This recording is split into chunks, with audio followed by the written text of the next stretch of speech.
It's Doug McIntyre, editor at ClimateCrisis247, and David Calloway, who is the other editor of ClimateCrisis247. Today's question is, will climate change ruin baseball?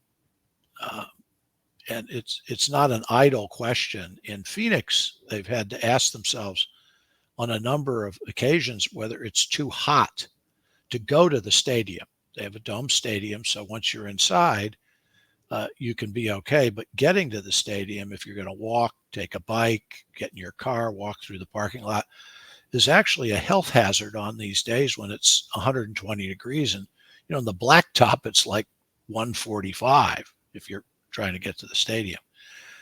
How big a threat is this, Dave, not just to sports and concerts here, but all over the world?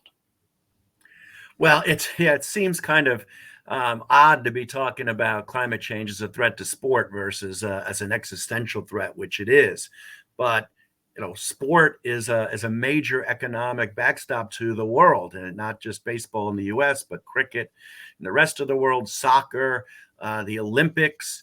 And these are outdoor sports, and climate change is already affecting them. We've seen matches shut down because of heat, flooding. There was a Formula One race in Italy last year that was canceled because of excessive flooding, and people died in the days leading up to it, so they had to cancel the race. The heat you're talking about affects cricket matches in India, Australia, as well as baseball games here in the U.S.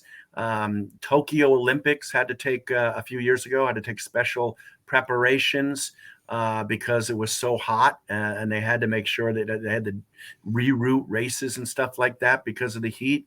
We've got the Paris Olympics coming up this summer, and they're actually going to try to put people in the Seine River, which people have not been allowed to swim in for more than 50 years because it's so polluted. And they're going to put these athletes in there and make them swim. And so climate change is affecting sports all around the world. And like you hinted at concerts, we saw that Taylor Swift concert down in Argentina, I think it was, in Buenos Aires, not too long ago, where somebody actually died and they had to cancel the concert. So, I think outdoor venues are definitely in play, and as climate change disrupts more and more of our live sports. So you're saying in Paris, you can either boil to death or you can get into the Seine and you can die from drinking the water. Exactly. I don't think people realize how hot it's going to be in Paris this summer when they have those Olympics. And if they get one of those heat spells that's affected Europe in each of the last 5 years, it could become a very, very dangerous situation. So swimming in the Seine might be the least of people's problems. And like you said, it's certainly an athlete's problems. You can't run a marathon in those type of temperatures, but it's going to manifest itself in the crowd problems and supporter problems. You remember not too long ago, there was a football game, a playoff football game, which had to be postponed in Buffalo. Not because the players couldn't get to the field or didn't want to play in the snow, but because the New York governor deemed the travel too dangerous for fans to come. So once we start seeing these matches being canceled because it's too dangerous for fans, all bets are off. In the United States, many people have air conditioning. So the idea of heat that's too hot to do something sort of doesn't register with people like me. I mean, air-conditioned house, car, whatever. It seems to me that the venue issue is one of the first time that many middle class and upper class Americans are going to come face to face with the fact that climate change is having a direct effect on their lives. It certainly could be. They're already being affected by higher taxes to pay for energy solutions, by possibly losing their insurance if they're in hot spots like California or Florida. But yeah, this is for the folks who don't have that, who are just blissfully going on with their lives, thinking climate change is going to be someone else's problem. When they can't go to their favorite team's game because it's canceled because it's too hot, they're going to be pretty upset when they can't go to the race or or they can't. They've spent all the money going to Paris for the Olympics, and the events are canceled.